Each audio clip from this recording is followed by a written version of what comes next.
Hello beautiful souls, and welcome to your beautiful divine guidance session for the week, bringing in some beautiful activations for you, some beautiful messages for you to see what Spirit have in store for you this week, what could possibly be going on this week for us going into the year of the fire horse. What could possibly be coming in as a result of this old timeline being shed and this new timeline coming in. Okay, so the first thing that I want to do,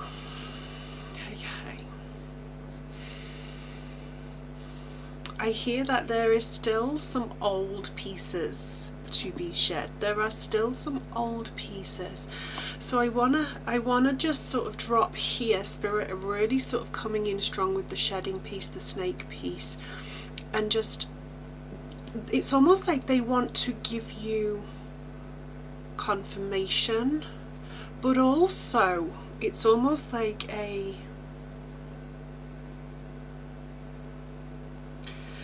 beautiful piece of guidance to just say it's okay. Like they're giving the confirmation, they're saying yes, yes, yes, but just remember it's okay, whatever it is right now. Okay, so I'm going to go back a bit because they're jumping. It's almost like, yes, jump, but bring it back, breathe. And that's what's happening here. It's almost like there's something that you're wanting to jump into, something that you're wanting to move forward with really quickly, quick, and they're just saying hang fire.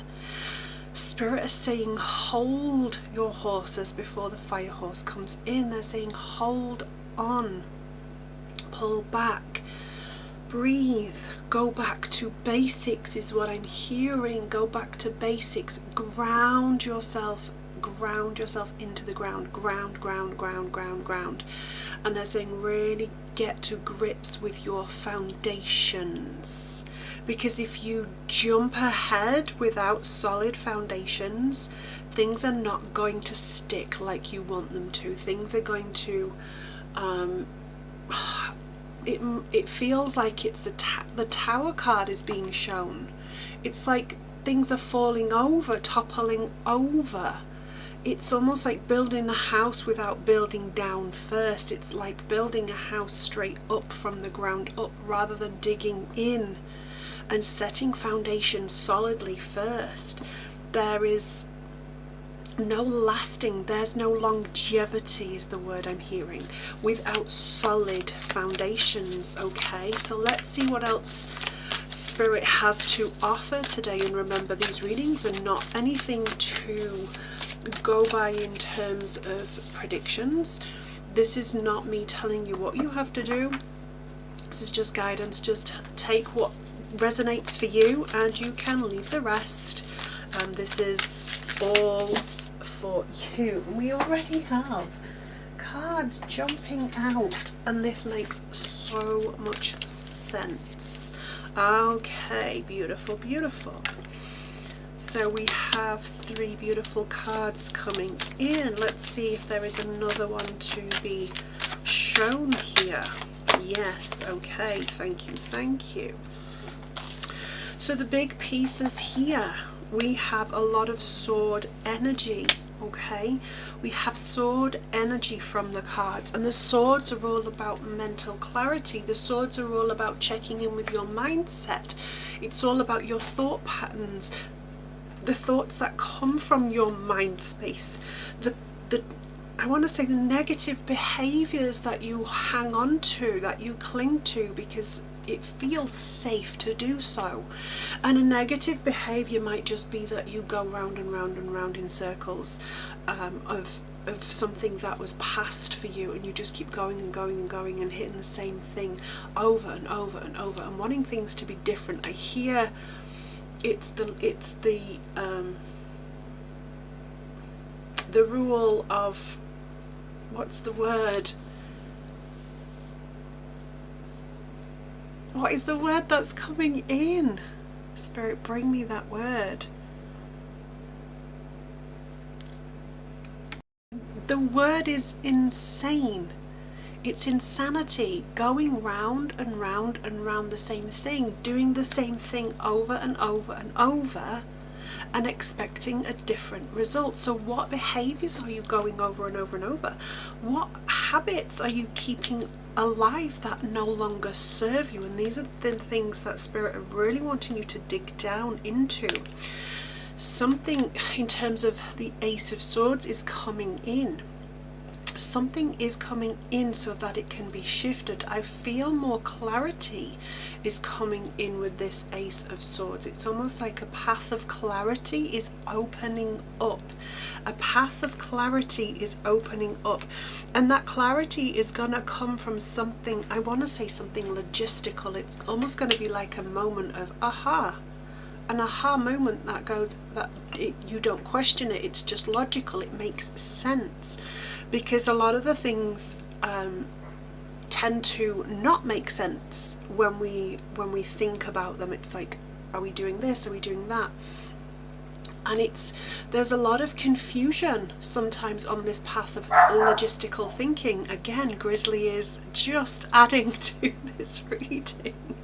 But there's a lot of feeling around this logistical thinking. It's scary. And sometimes you're asked to step off the path of logistics and step into the path of your heart. What is your heart speaking rather than what your head is speaking? I feel on this occasion your head is going to bring in some clarity around this. I feel like when you follow the path that feels good for you, the logistics, something, I want to say something around numbers here, because they're showing me all of these numbers coming in. So there's maths, there's numbers, it could be accounts, it could be business numbers, but there's numbers that seem very, very important today. The number 1 seems important, but also it's that piece of new beginnings. So new beginnings is what the number 1 signifies in the tarot. It's new beginnings coming in. What new beginnings are coming in for you right now? But also they take me to this next piece, and it is the 4 of Swords. And I said this was a heavy sword read, right? And the sword suits in the tarot deck are probably the heaviest suit, the heaviest piece, because it's all about mindset. And the 4 is this piece of stability. Now stability comes from clarity and rest. Rest can often be perceived as time wasting because our logical brain tells us we can't rest. You ever heard the term, I'll sleep when I'm dead? That is somebody who literally hustles the shit out of life. I'll rest when I'm dead. Because rest is receiving mode. Rest opens us up to so many beautiful things, but we have to be willing to rest. This card in particular is all about the rest and recuperation. These swords are a representation of what is weighing down on our mind, what is heavy sitting there right now. And then this sword here, the 4th sword, lays on its side because it's questioning. Are you getting enough rest? Are you taking that heaviness, flipping it on its side and leaning into rest? Are you laying down? Are you napping? Are you sleeping on an evening? This is all of the things that come in with this particular card and this energy. And it's saying you might benefit from meditating as well. Meditation before sleep can bring so much clarity going into sleep. It can bring beautiful intention to get rid of the things that you have been working on in a day. It can clear a lot of the noise from the mindset, remembering that meditation is not about clearing the mind. It is about cultivating peace. And sometimes our mind before sleep just needs some peace, because if we go into a sleep mode from a heavy mind, that can influence the dream states, and it can also influence the sleep patterns. So maybe some mindfulness and meditation before sleep will really help to just unlock some of that noise, that monkey mind, to be more restful in the evening. So what are you stepping into in terms of rest and recuperation right now?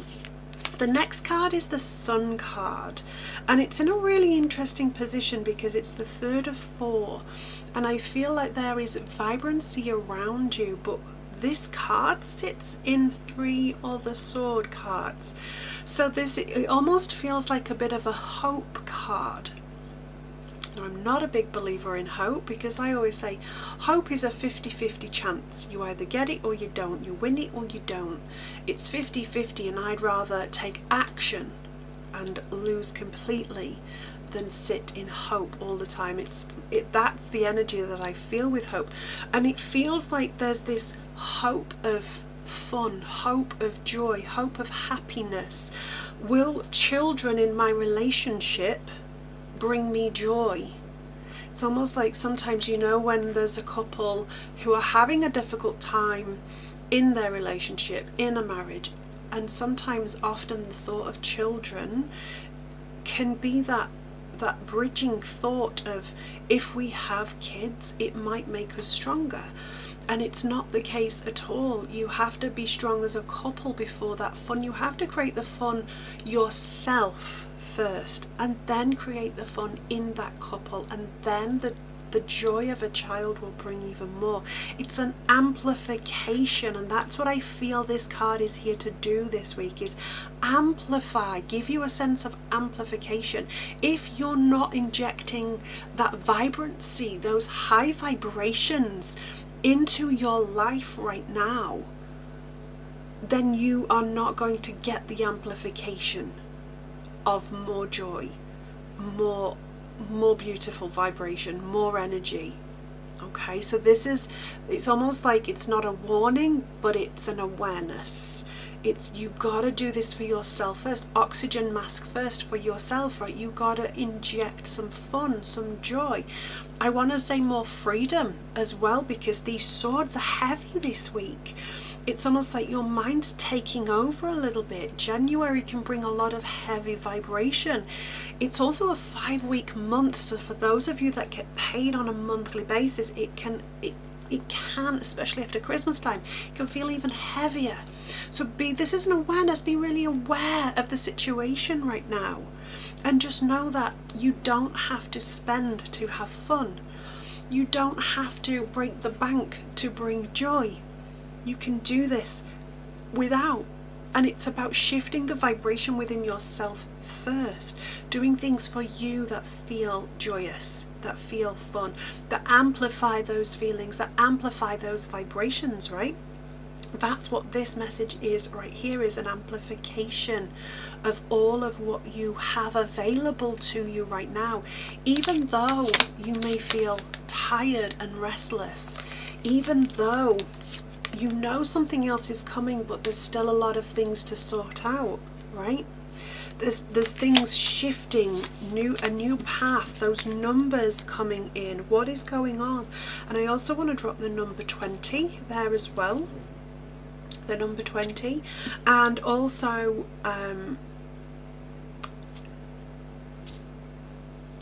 it's not the number 20, it's number 19 actually. It's number 19, so number 19, but also the number 10 and the number 1 as well. So if any of those resonate, okay, if any of those resonate with you, it's really important that you just have an awareness around those pieces. There is also another sword coming in here, which makes this even heavier. Swords can be tricky to work with, but it's fascinating that that Sun card sits in the 3rd spot of how these cards are laid out today, and the other swords card is the 2 of swords, and that's 1414 on the timer as I'm recording this, and that is an indication 1414. Okay, so maybe there is balance and stability to bring in. What are you not, the question that I'm really guided to ask you is, what are you not looking into? What are you scared of seeing that could potentially bring balance? And I'm being taken to bank accounts, debts, that sort of thing. Maybe there are debts to be paid off. Do not fear money. There's a balance here in order to create this vibration. We have to step into the difficult pieces of balancing out those numbers, right? We have to balance out the numbers. And I love this card in a way when it shows up this way, because it's that beautiful balance of the darkness going into the light. What do we have in terms of ourselves as a potential transformation tool? What do we have within that is our own transformation tool that can help us rebalance this? Those difficult pieces that swim around our thought space. Because a lot of the time our mind takes us off into stories that we tell ourselves from the conditioning that we've been through as children. So what is it right now that you can tap into for yourself? And that is that beautiful piece of divinity. You can tap into your intuition, okay? Your intuition will guide you so beautifully. And let me just say that when you unlock your intuition, when you open up to trusting yourself so deeply, your direction becomes even clearer. Your path becomes clearer. You will be more rested because you're following from your heart space more than your head space, right? You will automatically be in those good vibes because you're using your heart space more, and you will feel more balanced, okay? So it all resonates, it all ties in. And I just want to see what this last card from the Luminous Pathways deck brings in for you today. See what vibration and what sort of signs Spirit want you to look out for, and what sort of information they want you to finish on. Wow, this is beautiful. The Stargazer, dreams, aspirations, and looking beyond. Because this, the numbers, the busyness, these difficult pieces, those pieces where rest is needed, it might be illness that is taking over your body right now. When we lean into the balancing, when we lean into our dreams, when we lean into a moment of peace, maybe looking at the stars, maybe just having a moment with a moon, maybe just looking out into nature, just a moment of peace. When we gaze like a stargazer, we get clarity, okay? We have the potential to make dreams come true. We have the beautiful tool of intuition that will allow you to step into aspirations, okay, and look beyond what is literally in front of your eyes. Do you remember those phrases parents used to teach that say things like, I'll believe it when I see it? And we were taught so hard to believe nothing unless we saw it. Now, intuition is not something you see, it is something you feel. And what if 1818 on the timer there, beautifully timed, what if you are meant to feel it first before you see it? What if your rewards are just waiting, but you are meant to trust so deeply in your own self before seeing it? What if that reward comes in as a result of you trusting your own intuition, your own inner guidance system, your own inner compass? What if you just trust, even if it sits in fear, even if there are decisions to make and it feels scary, even if it doesn't always particularly feel good in your headspace? You might think it feels a bit off, but thinking and feeling are very, very different. And moving from your head, logistics, masculine energy, is very different to moving from your feminine, your heart center. So maybe try some pieces. Test yourself. Trial and error. Ask for signs. I want to say the signs that you're looking for are things like a wheel here, like a cosmic wheel, or I want to say a cog, like a wheel, like a cog. That's a really, really fascinating sign to see. So if you're seeing a wheel or a cog that resonates for you in a moment, that is your sign to take action on building your intuition, trusting your feelings, your gut, your instinct, rather than being torn away and being torn apart by your logistical headspace. Your head will always try and tell you interesting things that might not necessarily be true. So that is your reading for this week, beautiful souls. I hope that lands for you. Like I said, take what does and leave the rest. If you've got questions or comments, drop them in the comment space below. I'm always happy to come in and answer. If you love this reading, or if you feel anybody needs to hear this today, share this live with them, share this video with them. Do not forget to comment and subscribe as well. Come in, check out my other socials as well. Check out my website, where I have a whole host of courses and books and resources for you to tap into. Some are paid, some are high ticket, some are low ticket, some are even free. So go and have a look on the website, see if anything takes your fancy. If you're unsure of anything, just ask. Just ask. And for those of you that desire a private reading with me, I am also a medium and will call on loved ones if you desire it. I do soul activation sessions as well, tapping into purpose and identity, and I'm also bringing now a business strategy session, which is just amazing. I love this. So if you are having difficulties with business and you want some ideas to bring forward, then that's what that session is for. Go check it all out. It's all on my website, beautiful souls. I'm sending you the strength of the Femmes Triangle, and I will see you on the socials. Bye bye for now.